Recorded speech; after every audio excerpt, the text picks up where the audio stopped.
Tavo verslo sėkmė priklauso nuo to, kas yra štai čia. Ir tai yra tavo didžiausia problema.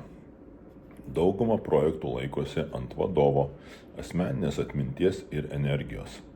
Tu žinai visus atsakymus, tu kontroliuoji kiekvieną smulkmeną. Bet kas nutinka, kai tu susirgi? Arba kai tiesiog nori savaitę išjungti telefoną? Projektas stoja, nes sistema egzistuoja tik tavo galvoje. Algoritminis valdymas iškelia procesus iš tavo galvos į išorinę sistemą. Naudodamas Drakon metodiką, tu sukuri vizualų sprendimų žemėlapį. Tai algoritmas, kuris tavo komandai pasako, ką daryti konkrečioje situacijoje. Tu tampi laisvas, nes tavo verslas nebeturi tavęs atsiklausti leidimo veikti.